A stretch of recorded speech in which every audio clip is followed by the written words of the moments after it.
मैं सुनैना अगर ਤੁਹਾਨੂੰ ਕਿਸੇ ਨੇ WhatsApp ਤੋਂ ਬਲੌਕ ਕੀਤਾ ਹੈ, ਕਿਸੇ ਖਾਸ ਦੋਸਤ ਨੇ ਤੁਹਾਨੂੰ WhatsApp ਤੋਂ ਬਲੌਕ ਕੀਤਾ ਹੈ ਤੇ ਤੁਹਾਨੂੰ ਟੈਨਸ਼ਨ ਲੈਣ ਦੀ ਨਹੀਂ ਲੋੜ, ਕਿਉਂਕਿ ਤੁਹਾਨੂੰ ਅਜਿਹੇ ਦੋ ਸੀਕ੍ਰੇਟ ਤੁਹਾਨੂੰ ਦੱਸਾਂਗੇ ਜਿਸ ਦੇ ਨਾਲ ਆਸਾਨੀ ਨਾਲ ਤੁਸੀਂ ਉਸ ਵਿਅਕਤੀ ਦੇ ਨਾਲ, ਉਸ ਦੋਸਤ ਦੇ ਨਾਲ ਰਾਬਤਾ ਕਾਇਮ ਕਰ ਸਕਦੇ ਹੋ। ਅਕਸਰ ਹੀ ਦੇਖਿਆ ਜਾਂਦਾ ਹੈ ਜਦੋਂ ਕਿਸੇ ਨਾਲ ਸਾਡੀ ਥੋੜੀ ਬਹੁਤੀ ਨਾਰਾਜ਼ਗੀ ਹੋ ਜਾਂਦੀ ਹੈ, ਕਿਸੇ ਨਾਲ ਗਿਲਾ ਸ਼ਿਕਵਾ ਹੋ ਜਾਂਦਾ ਹੈ ਤੇ ਉਹ ਸਾਹਮਣੇ ਵਾਲਾ ਇਨਸਾਨ 1 ਮਿੰਟ ਵੀ ਸਾਨੂੰ ਬਲੌਕ ਕਰਨ ਲੱਗਿਆ ਨਹੀਂ ਸੋਚਦਾ। ਪਰ ਹੁਣ ਤੁਹਾਨੂੰ ਟੈਨਸ਼ਨ ਲੈਣ ਦੀ ਨਹੀਂ ਲੋੜ, ਤੁਹਾਡੀ ਇਹ ਵੀ ਸਮੱਸਿਆ ਦੂਰ ਕੀਤੀ ਜਾਵੇਗੀ। ਅਜਿਹੇ ਦੋ ਤਰੀਕੇ ਤੁਹਾਨੂੰ ਦੱਸਾਂਗੇ ਜਿਸ ਦੇ ਨਾਲ ਆਸਾਨੀ ਨਾਲ ਤੁਸੀਂ ਉਸ ਦੋਸਤ ਦੇ ਨਾਲ ਜਾਂ ਉਸ ਇਨਸਾਨ ਦੇ ਨਾਲ ਰਾਬਤਾ ਕਾਇਮ ਕਰ ਸਕਦੇ ਹੋ ਜਿਸ ਨੇ ਤੁਹਾਨੂੰ WhatsApp ਤੋਂ ਬਲੌਕ ਕੀਤਾ ਹੈ। ਤੇ ਪਹਿਲਾ ਤਰੀਕਾ ਤੁਹਾਨੂੰ ਦੱਸਦੀ ਹਾਂ, ਤੁਹਾਨੂੰ ਇੱਕ ਆਪਣੇ ਕਾਮਨ ਫਰੈਂਡ ਦੀ ਲੋੜ ਪਵੇਗੀ, ਮਦਦ ਲੈਣੀ ਪਵੇਗੀ, ਜਿਸ ਨੂੰ ਤੁਸੀਂ ਇੱਕ ਗਰੁੱਪ ਕ੍ਰੀਏਟ ਕਰਨ ਦੇ ਲਈ ਕਹੋ ਤੇ ਜਿਸ ਨੇ ਤੁਹਾਨੂੰ ਬਲੌਕ ਕੀਤਾ ਹੈ ਤਾਂ ਇਸ ਇਨਸਾਨ ਨੂੰ ਵੀ ਉਸ ਗਰੁੱਪ ਦੇ ਵਿੱਚ ਐਡ ਕਰਨ ਲਈ ਕਿਹਾ ਜਾਵੇ। ਜਦੋਂ ਉਸ ਗਰੁੱਪ ਦੇ ਵਿੱਚ ਤੁਸੀਂ ਮੈਸੇਜ ਕੋਈ ਵੀ ਛੱਡੋਗੇ ਜਿਸ ਨੇ ਤੁਹਾਨੂੰ ਬਲੌਕ ਕੀਤਾ ਹੈ ਤੇ ਉਹ ਤੁਹਾਡਾ ਮੈਸੇਜ ਜਿਹੜਾ ਆ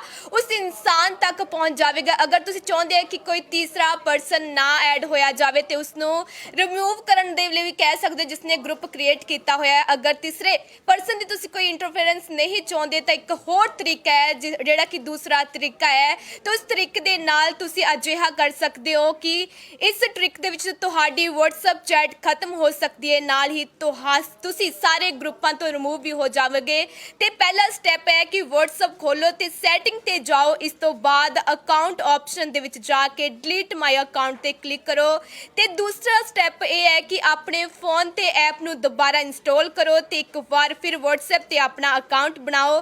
ਤੇ ਇਸ ਦੇ ਨਾਲ ਹੀ ਜਿਹੜਾ ਤੀਸਰਾ ਸਟੈਪ ਹੈ, ਤੀਸਰੇ ਸਟੈਪ ਦੇ ਵਿੱਚ ਤੁਹਾਨੂੰ ਅਜਿਹਾ ਕਰਨਾ ਹੋਵੇਗਾ ਕਿ ਐਪ ਦੇ ਰੀਇੰਸਟਾਲ ਹੋਣ ਤੋਂ ਬਾਅਦ ਤੁਸੀਂ ਉਸ ਵਿਅਕਤੀ ਨੂੰ WhatsApp ਤੇ ਮੈਸੇਜ ਜਿਹੜਾ ਭੇਜ ਸਕੋਗੇ ਜਿਸ ਨੇ ਤੁਹਾਨੂੰ ਬਲੌਕ ਕੀਤਾ ਹੈ। ਤੇ ਇਸ ਤੋਂ ਬਾਅਦ ਆਖਿਰ ਸਟੈਪ ਜਿਹੜਾ ਆ, ਚੌਥਾ ਸਟੈਪ ਹੈ ਕਿ ਇੱਥੇ ਧਿਆਨ ਦੇਣ ਵਾਲੀ ਗੱਲ ਇਹ ਵੀ ਹੈ ਕਿ ਇਸ ਪ੍ਰਕਿਰਿਆ ਵਿੱਚ ਤੁਹਾਨੂੰ ਸਾਰੇ WhatsApp ਗਰੁੱਪਾਂ ਤੋਂ ਹਟਾ ਦਿੱਤਾ ਜਾਵੇਗਾ। ਜੇਕਰ ਤੁਸੀਂ ਉਹਨਾਂ ਸਾਰੇ ਗਰੁੱਪਾਂ ਦੇ ਵਿੱਚ ਦੁਬਾਰਾ ਸ਼ਾਮਿਲ ਹੋਣਾ ਚਾਹੁੰਦੇ ਹੋ ਤਾਂ ਤੁਹਾਨੂੰ ਐਡਮਿਨ ਨੂੰ ਇਸ ਦੀ ਰਿਕੁਐਸਟ ਕਰਨੀ ਪਵੇਗੀ। ਸੋ ਅਜਿਹੇ ਦੋ ਤਰੀਕਿਆਂ ਦੇ ਨਾਲ ਤੁਸੀਂ ਜਿਸ ਵਿਅਕਤੀ ਨੇ ਤੁਹਾਨੂੰ ਬਲੌਕ ਕੀਤਾ ਹੈ, ਤੁਹਾਡੇ ਨਾਲ ਗੱਲਬਾਤ ਨਹੀਂ ਕਰ ਰਿਹਾ ਤੇ ਉਸ ਨਾਲ ਦੁਬਾਰਾ ਰਾਬਤਾ ਕਾਇਮ ਕਰਨ ਦੇ ਲਈ ਤੁਸੀਂ ਇਹਨਾਂ ਦੋ ਤਰੀਕਿਆਂ ਦਾ ਜਿਹੜਾ ਇਸਤੇਮਾਲ ਕਰ ਸਕਦੇ ਹੋ। ਤੁਹਾਨੂੰ ਪਹਿਲਾਂ ਦੱਸਿਆ ਕਿ ਤੁਹਾਨੂੰ ਇੱਕ ਆਪਣੇ ਕਾਮਨ ਫਰੈਂਡ ਦੀ ਜਿਹੜੀ ਆ ਜ਼ਰੂਰਤ ਲੈਣੀ ਪਵੇਗੀ, ਮਦਦ ਲੈਣੀ ਪਵੇਗੀ, ਜਿਸ ਨੂੰ ਕਿਹਾ ਜਾਵੇ ਕਿ ਇੱਕ ਗਰੁੱਪ ਕ੍ਰੀਏਟ ਕੀਤਾ ਜਾਵੇ ਤੇ ਉਸ ਇਨਸਾਨ ਨੂੰ ਵੀ ਵਿੱਚ ਐਡ ਕੀਤਾ ਜਾਵੇ ਜਿਸ ਨੇ ਤੁਹਾਨੂੰ ਜਿਹੜਾ ਬਲੌਕ ਕੀਤਾ ਹੈ। ਅਗਰ ਕੋਈ ਵੀ ਮੈਸੇਜ ਤੁਸੀਂ ਉਸ ਗਰੁੱਪ ਦੇ ਵਿੱਚ ਸੁੱਟਦੇ ਹੋ, ਕੋਈ ਮੈਸੇਜ ਕਰਦੇ ਹੋ ਤਾਂ ਜਿਸ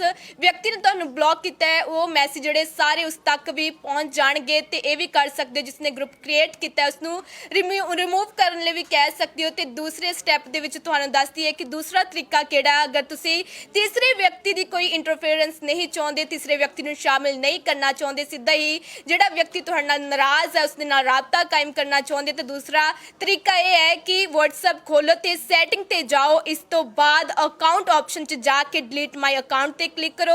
ਤੇ ਦੂਸਰਾ ਸਟੈਪ ਆਪਣੇ ਫੋਨ ਤੇ ਐਪ ਨੂੰ ਦੁਬਾਰਾ ਜਿਹੜਾ ਇੰਸਟਾਲ ਕਰੋ ਤੇ ਇੱਕ ਵਾਰ ਫਿਰ WhatsApp ਤੇ ਆਪਣਾ ਜਿਹੜਾ ਅਕਾਊਂਟ ਬਣਾਓ। ਤੇ ਇਸ ਦੇ ਨਾਲ ਹੀ ਜਿਹੜਾ ਤੀਸਰਾ ਸਟੈਪ ਹੈ ਜੋ ਤੁਹਾਨੂੰ ਅਗਲਾ ਕਦਮ ਚੁੱਕਣਾ ਪਵੇਗਾ ਉਹ ਹੈ ਕਿ ਐਪ ਦੇ ਰੀਇੰਸਟਾਲ ਹੋਣ ਤੋਂ ਬਾਅਦ ਤੁਸੀਂ ਉਸ ਵਿਅਕਤੀ ਨੂੰ WhatsApp ਤੇ ਮੈਸੇਜ ਭੇਜ ਸਕੋਗੇ ਜਿਸ ਨੇ ਤੁਹਾਨੂੰ ਬਲੌਕ ਕੀਤਾ ਹੈ। ਤੇ ਚੌਥਾ ਸਟੈਪ ਇਹ ਹੈ ਤੇ ਇੱਥੇ ਧਿਆਨ ਦੇਣ ਵਾਲੀ ਇਹ ਵੀ ਗੱਲ ਹੈ ਕਿ ਇਸ ਪ੍ਰਕਿਰਿਆ ਵਿੱਚ ਤੁਹਾਨੂੰ ਸਾਰੇ WhatsApp ਗਰੁੱਪਾਂ ਤੋਂ ਹਟਾ ਦਿੱਤਾ ਜਾਵੇਗਾ। ਜੇਕਰ ਤੁਸੀਂ ਉਹਨਾਂ ਸਾਰੇ ਗਰੁੱਪਾਂ 'ਚ ਦੁਬਾਰਾ ਸ਼ਾਮਿਲ ਹੋਣਾ ਚਾਹੁੰਦੇ ਹੋ ਤਾਂ ਤੁਹਾਨੂੰ ਐਡਮਿਨ ਇਸ ਦੀ ਰਿਕੁਐਸਟ ਜਿਹੜੀ ਕਰਨੀ ਪਵੇਗੀ। ਸੋ ਇਹਨਾਂ ਦੋ ਜਿਹੜੇ ਟ੍ਰਿਕਸ ਦੇ ਨਾਲ ਤੁਸੀਂ ਉਸ ਵਿਅਕਤੀ ਨਾਲ ਰਾਬਤਾ ਕਾਇਮ ਕਰ ਸਕਦੇ ਹੋ ਜਿਸ ਨੇ ਤੁਹਾਨੂੰ ਬਲੌਕ ਕੀਤਾ ਹੋਇਆ ਹੈ।